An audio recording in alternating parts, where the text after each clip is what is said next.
Welcome to this week's Indie Artist Music Hustle with Blonde Intelligence. I'm your host, Miss Roni, where I always seek to give you exquisite cranial repertoire. This week, I'm going to speak a little bit on the situation with DJ Akademiks and the young man.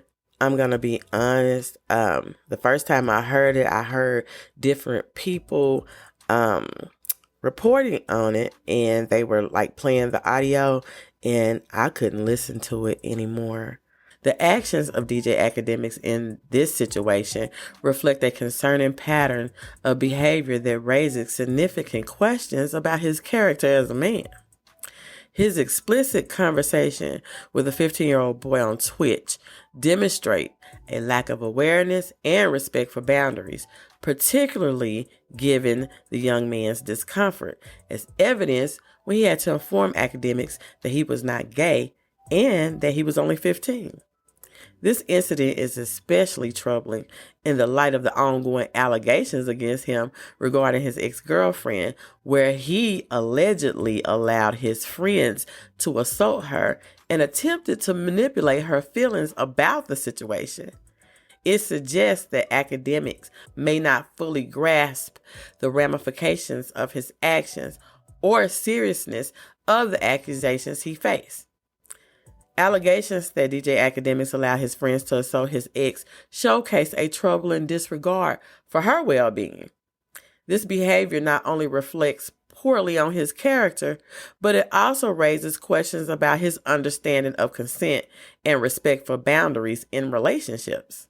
This incident with the young man illustrates a pattern of behavior that indicates a lack of awareness regarding appropriate interactions and the importance of respecting personal boundaries.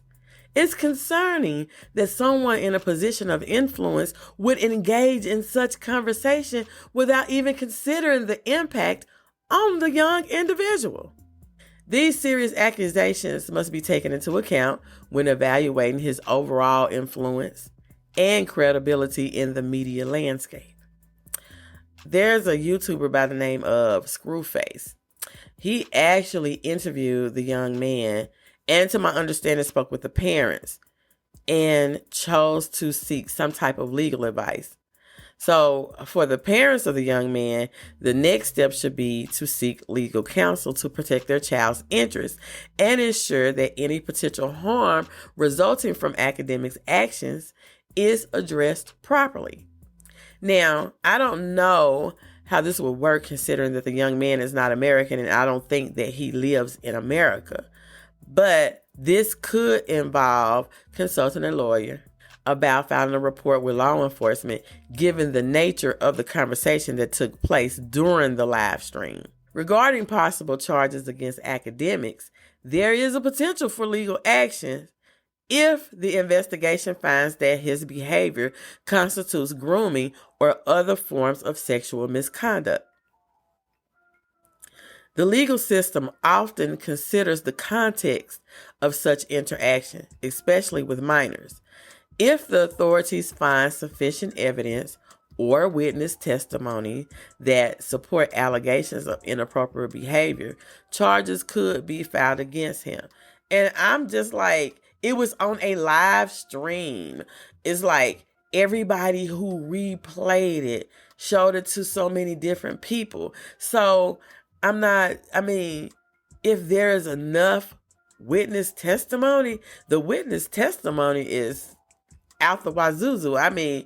It could be hundreds of thousands of people that could testify to what they heard. The evidence from his interaction with a young man could indeed be relevant in any ongoing sexual assault case, particularly if it demonstrates a pattern of predatory behavior. Now, in terms of PR, I was listening to Knox Hill, but in terms of PR strategy, Akademiks appears to be attempting to mitigate damage control by downplaying the severity of the allegations and engaging in a public relations approach that may involve deflection and misdirection. I listened to some of it. His lack of accountability, as noted by Knox Hill, suggests that Akademiks seems to engage in a PR cat and mouse game where he attempts to navigate public scrutiny without genuinely addressing the accusations against him. This approach may involve minimizing the seriousness of the situation or shifting focus away from the allegations in order to protect his brand and or career. But I listened to some of it, like I said, and he was really trying to convince the audience that it wasn't what they heard. And I think about how he was so adamantly defending Drake. And then the immediately the line that came to my mind when I saw what Knox Hill was saying and how he wasn't taking accountability, and I was like, he trying to shape the story how he want. Hey, Akademiks, we're not slow. So I'm gonna keep following this too, and I probably will report on this again. But anyway, you can find the podcast on all podcasting platforms. You can find us on social media, and sometimes I stream live. I promise I'm gonna get back into it. And you can copy your merch at www.blonde-intelligence.com. And I will see you next week. Bye. Hey girl, let me tell you about this podcast. Girl, everybody has a podcast these days. But this one interviews new and interesting indie artists. It's called Indie Artist Music Hustle with Blonde Intelligence. Really? Where can I find it? It's on all podcasting platforms, streams live on social media, and on rpentradio.com. What'd you say it was called again? It's called Indie Artist Music Hustle with Blonde Intelligence. Girl, I'm gonna have to check her out. Give it a check, girl.